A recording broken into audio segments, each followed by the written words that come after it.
그런데 현실에서는 신기가 강한 정도에 따라 보이는 이미지가 매우 다릅니다. 우선 귀신을 보는 초보 단계인 사람은 귀신의 눈만 보이고 몸은 안 보일 수 있습니다. 실제로 공중에 눈만 둥둥 떠다니는 것을 보았다는 사람이 종종 있는 편이며 이때 보이는 눈은 하나일 때도 있지만 여러 개가 동시에 보일 때가 더 많습니다. 또 다른 사람은 소등하고 자려고 누웠을 때 이런 현상이 자주 나타났었다고 합니다. 이때 공중에 떠있던 눈들이 조금씩 움직이면서 당사자의 얼굴 쪽으로 모여들었었는데 그 눈들이 매서운 눈빛으로 자신의 눈 바로 앞 1cm까지 다가오기도 했었다고 합니다. 이때 당사자는 자신이 본 눈들을 귀신의 눈이라고 전혀 생각하지 못했고 단순히 본인이 떠올린 상상이라고 생각해서 그렇게 무섭지는 않았다고 합니다.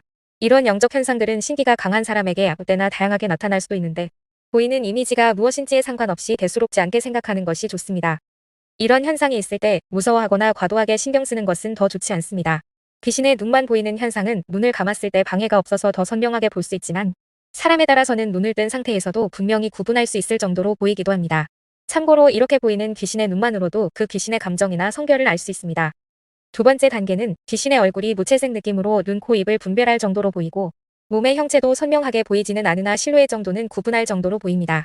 사람에 따라서는 배경은 주로 어두운 무채색으로 보여도 등장인물은 어두운 색이 섞인 컬러의 색감으로 보이기도 합니다. 점점 신기가 강해지면 배경도 무채색에서 컬러 색감으로 바뀌게 됩니다. 이런 현상은 깜깜한 장소에서 눈이 어둠에 적응한 후에 나타나는 현상과 유사합니다. 처음에는 아무것도 안 보이지만 점점 눈이 빛이 부족한 어둠에 적응하면서 사람의 형태가 보이고 옷의 컬러나 머리의 색도 구별해서 볼 수 있는 것처럼 조금씩 선명해지는 귀신의 이미지를 볼 수 있습니다.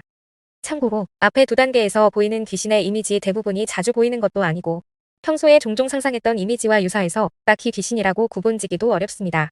이때 보이는 귀신의 이미지는 평범한 사람을 볼 때처럼 눈앞에 보이는 것이 아니라 상상한 이미지가 떠오르는 것처럼 머릿속에 상이 맺히듯 보이는 경우가 대부분입니다.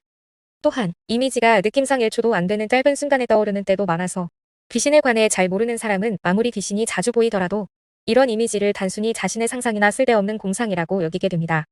하지만 신기가 매우 강해 귀신이 잘 보이는 세 번째 단계에 이르면 귀신의 이미지는 머릿속에 생각하고 상상하는 작은 공간이 아닌 현실 세계에 확장된 3차원의 공간에서 입체적으로 투사되는 것처럼 보이게 됩니다. 이때에는 당사자가 굳이 보려고 하지 않아도 또는 보고 싶지 않아도 일상생활에서 귀신의 모습을 종종 볼 수 있습니다. 이 단계에서는 귀신이 보이는 장면은 대부분 실제 현실 공간이 배경이 되고 홀로그램 이미지가 겹쳐진 것처럼 뚜렷하게 보이는 경우가 많습니다.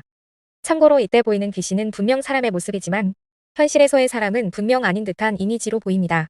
상상이 잘 안 되는 사람은 마치 영화 스타워즈에서 나오는 홀로그램처럼 귀신이 보인다고 이해하셔도 됩니다.